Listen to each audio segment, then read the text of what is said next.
દિલ્હીના મુખ્યમંત્રી પદેથી અરવિંદ કેજરીવાલે જેલમાંથી બહાર આવ્યા પછી રાજીનામું આપ્યું અને આતિશી સિંઘને નવા મુખ્યમંત્રી તરીકે પસંદ કર્યા અને તારીખ 21 સપ્ટેમ્બરે શપથવિધિ સમારોહ છે, પણ મુખ્યમંત્રી તો અરવિંદ કેજરીવાલ જ રહેવાના છે ઇન્વર્ટેડ કોમાં.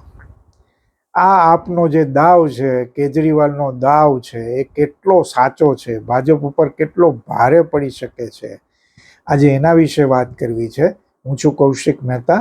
કૌશિકના કેલિડોસ્કોપમાં સૌનું સ્વાગત છે. આ કાર્યક્રમ ગમતો હોય તો લાઈક કરો, સબસ્ક્રાઈબ કરવાનું ભૂલતા નહીં અને બેલ આઇકન જરૂર દબાવજો, જેથી નવા કાર્યક્રમની જાણકારી મળતી રહે. દિલ્હીમાં આપની સરકાર છે, ભાજપને જરાય પસંદ નથી. એ ખટકો છે, ભાજપના હૃદયે ખટકો છે કે દિલ્હીમાં એનડીએ સરકાર આખા દેશની બેસતી હોય, જ્યાં મોદી સરકાર 3.0 ચાલતી હોય, ત્યાં દિલ્હીમાં આપની સરકાર કેમ? આ ભાજપને પચે એવી ઘટના નથી, પણ અરવિંદ કેજરીવાલ અને આપના મૂળિયા દિલ્હીમાં એટલા મજબૂત બનેલા છે કે એને એમ તોડવા મુશ્કેલ, ઘણા બધા મુશ્કેલ છે. અને આપ તૂટે એ માટે ભાજપે કાંઈ કરવાનું બાકી રાખ્યું નથી. અને એનો સૌથી છેલ્લો દાખલો છે કથિત શરાબ કૌભાંડ.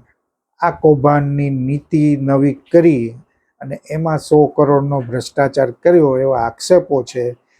એમાં કેટલાય લોકોને પકડવામાં આવ્યા છે, કેટલાયના નિવેદન લેવામાં આવ્યા છે અને એવું સાબિત કરવાની કોશિશ થઈ રહી છે કે મુખ્ય સૂત્રધાર તો અરવિંદ કેજરીવાલ હતા.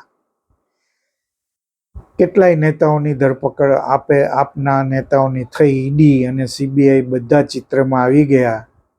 મનીષ સિસોદિયા, સંજય સિંહ અને છેલ્લે અરવિંદ કેજરીવાલને જેલમાં પૂરવામાં આવ્યા.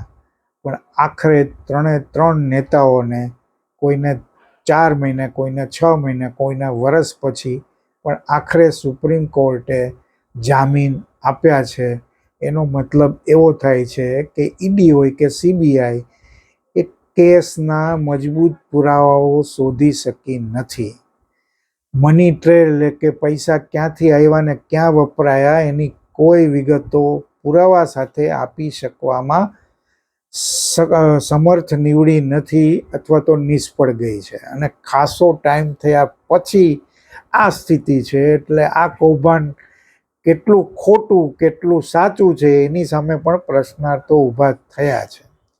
સુપ્રીમ કોર્ટે એટલી બધી ટીકા કરી છે આ આપના નેતાઓના જામીનના કેસમાં કે જામીન શા માટે ન મળે? જામીન છે એ અધિકાર છે, જામીન મળવા જોઈએ, જેલે અપવાદ છે એવું ધ્રુવ વાક્ય કોર્ટે ઉચ્ચાર્યું છે. અને એ પછી છેલ્લે અરવિંદ કેજરીવાલને જામીન આપતી વેળા એક જજે એવી ટિપ્પણી કરી કે સીબીઆઈ જેવી સંસ્થાએ પાંજરાનો પોપટ નથી એવું પુરવાર હોય એવી રીતે કામ કરવું પડશે. આ બહુ મહત્વની વાત છે. એક સમયે ભાજપ જ્યારે સત્તામાં નહોતું ત્યારે સીબીઆઈ ઉપર આવી જ કોમેન્ટ કરતા હતા. હવે સુપ્રીમ કોર્ટે ફરી એકવાર આવી કોમેન્ટ કરી છે. અને આપણા ઉપરાષ્ટ્રપતિ ધનખડ એક જાહેર કાર્યક્રમમાં એમ કહે છે કે સંસ્થાઓ વિશે ટિપ્પણી કરતી વેળા સચેત રહેવું જોઈએ, એમના મોરલને અસર થાય છે. સરકારી એજન્સીઓ દ્વારા તો એવી પણ દલીલો સુપ્રીમ કોર્ટમાં થઈ કે તમે જામીન આપશો તો હાઈકોર્ટનું શું, એના મોરલનું શું? આવી કંઈક બધી કાનૂની બધી ગૂંચો દાવપેચ થયા. પણ આખરે આપના બધા નેતા બહાર આવ્યા છે, એક સત્યેન્દ્ર જૈનને છોડતા. એક અમાનુત્તાલ્લાહનો કેસ છે, જરા વકફ બોર્ડ સાથે સંકળાયેલો છે. મહત્વનો મુદ્દો એ છે કે હેમંત સોરેનની જેમ અરવિંદ કેજરીવાલે ધરપકડ પછી રાજીનામું નહીં આપ્યું.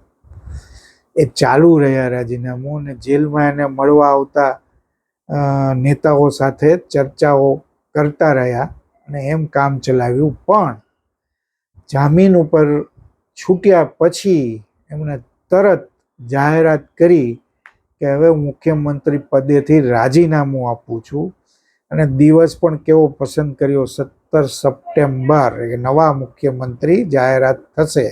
17 સપ્ટેમ્બર એટલે વડાપ્રધાન નરેન્દ્ર મોદીનો જન્મદિવસ. અને ઘણા સમય પછી એવું બન્યું કે નરેન્દ્ર મોદીના જન્મદિવસના દિવસે એમના વિશે એટલું બધું મીડિયામાં ન છપાયું કે જેટલું અરવિંદ કેજરીવાલના રાજીનામા અને આતિશી સિંહની પસંદગી વિશે હેડલાઇન બની. આ બહુ મહત્વનો ફેરફાર છે. આ ફેરફાર 303 થી 240 સુધી ભાજપ પહોંચી, એની પણ અસર તમે ગણાવી શકો છો.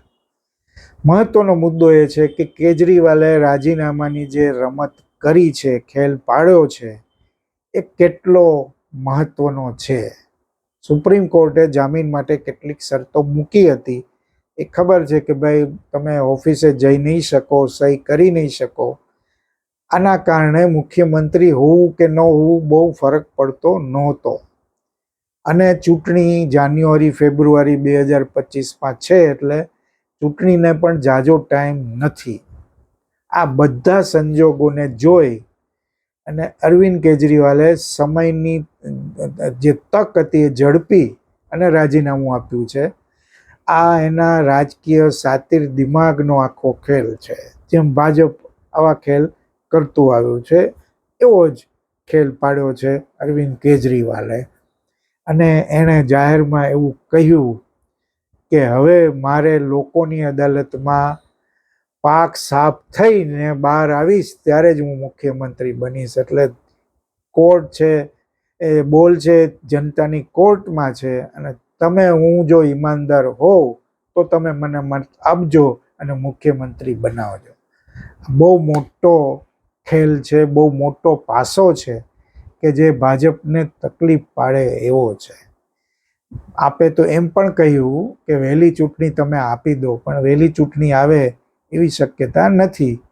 અને ભાજપે તો અગાઉ રાષ્ટ્રપતિ શાસનની પણ માગણી કરી લીધી છે, પણ એવી શક્યતા પણ દેખાતી નથી, કારણ કે હવે આતિશી મુખ્યમંત્રી બનવાના છે.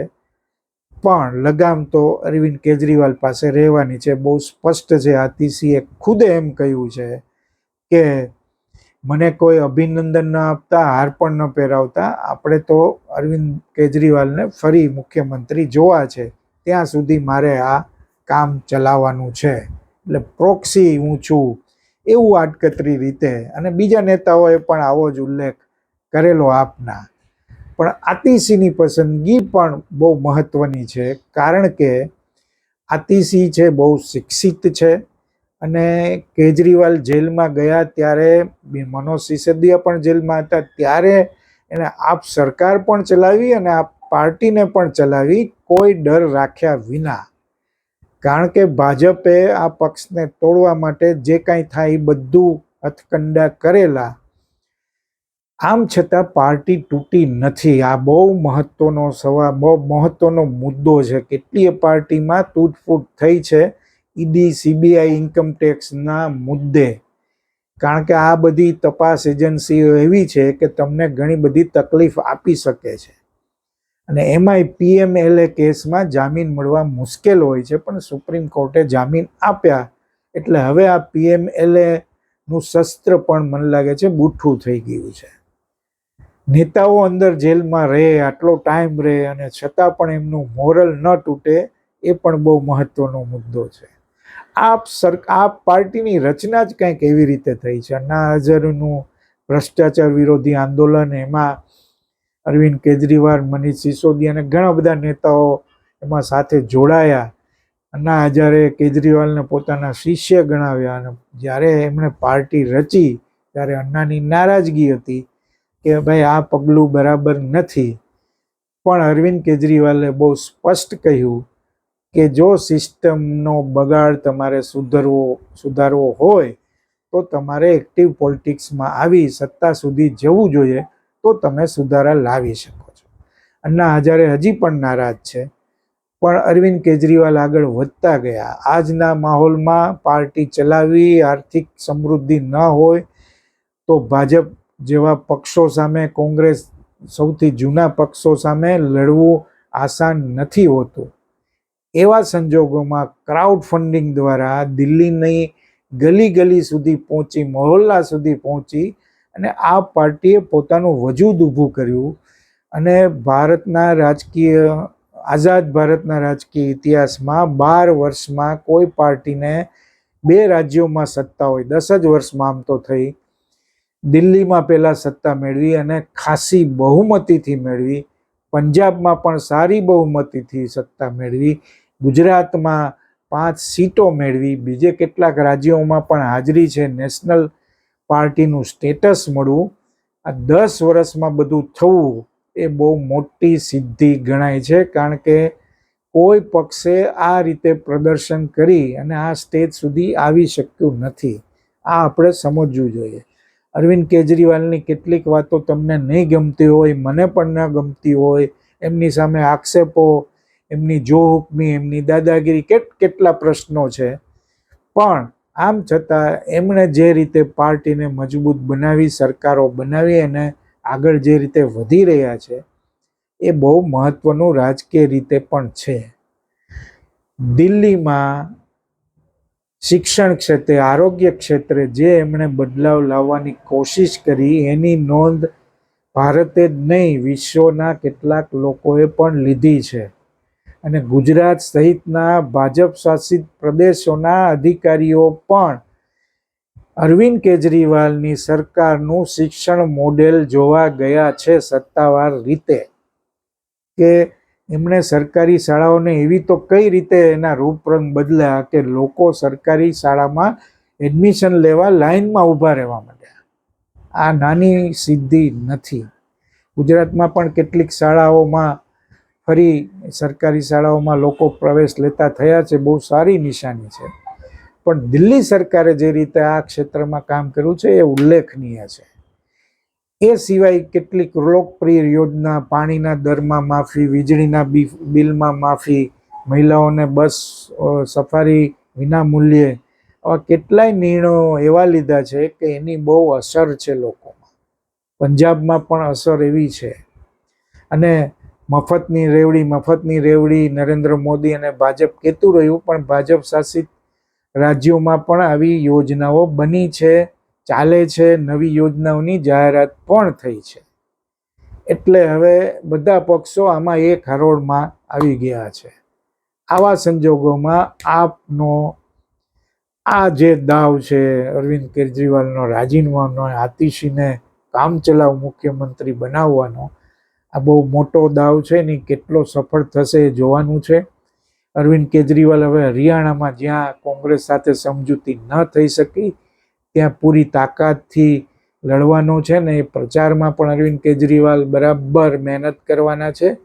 અને એની અસર કઈ પ્રકારે પડે છે એ બહુ મહત્વનું છે. ભાજપને ફાયદો થશે કે કોંગ્રેસને ફરી સત્તા મળી શકે, એટલે કે કારણ કે હરિયાણામાં 10 વર્ષથી ભાજપની સત્તા છે, એન્ટી ઇન્કમ્બન્સી છે, ભાજપમાં અંદર દાવાનળ ઉકળી રહ્યો છે, 20થી વધારે નેતા પક્ષ છોડી ગયા છે, પહેલવાનોનો કિસ્સો છે, ખેડૂતોની સમસ્યા છે, આવું ઘણું બધું ભાજપની વિરુદ્ધ જઈ રહ્યું છે. પણ એવા સંજોગોમાં આપ એકલા હાથે ચૂંટણી લડે તો કોંગ્રેસના ચાન્સીસ કેટલા ઘટે? આ આખું ગણિત જરા વિચિત્ર છે. આપણે ઘણી જગ્યાએ ઇવન છેલ્લે ગુજરાતમાં પણ આપણે જોયું કે આપે કોંગ્રેસના મતો તોડ્યા અને કોંગ્રેસ સાવ 19 સીટ સુધી પહોંચી ગઈ અને એમાંય પછી તો પાછળથી ગાબડા પડ્યા. એટલે હરિયાણામાં શું બને છે એ ભાજપ અને વિપક્ષ બંને માટે બહુ મહત્વનું છે. જમ્મુ કાશ્મીરમાં સ્થિતિ લગભગ સ્પષ્ટ છે કે ભાજપ એકલા હાથે સત્તા મેળવી શકે એમ નથી. એટલે ત્યારે કોંગ્રેસ અને એનસીનું જે જોડાણ છે એના ઉપર બધાની મીટ છે. પણ આ બધા સંજોગોમાં કેજરીવાલે જે રીતે દાવ ખેલ્યો છે અને એની સફળતા હવે કેટલી મળે છે, આ બહુ ભારતના રાજકારણ માટે બહુ મહત્વનું છે. અને આ એક માણસ એવો છે, મમતા બેનર્જી પણ ખરા, કે જે સતત મોદીની સામે સામી છાતીએ લડી રહ્યા છે. એના પાસાઓ ઘણા બધા છે, એના શસ્ત્રો ઘણા બધા છે, પણ લડી રહ્યા છે. આ બહુ મહત્વની બાબત છે. એ રીતે આપનું આકલન તમારે કરવું જોઈએ. ઘણી બધી આપમાં પણ સમસ્યાઓ છે, એમાં કોઈ ઇનકાર નથી. કેટલાય સાથીઓ છોડીને ગયા છે અરવિંદ કેજરીવાલના સ્વભાવ અથવા તો એમની શાસન પદ્ધતિના કારણે. ભ્રષ્ટાચારના આક્ષેપો પણ ભૂતકાળમાં પણ થયા અને અત્યારે પણ છે. આ બધા વચ્ચે આપનું અસ્તિત્વ ટકેલું છે, એ તૂટી નથી. આ સૌથી મોટી વાત છે. આ રીતે આપ હવે આગળ ભારતના બીજા પ્રદેશોમાં કઈ રીતે વધે છે, એનો વ્યાપ કેટલો વધે છે, એ હવે જોવાનું રહ્યું છે. આભાર. ફરીથી મળીશું.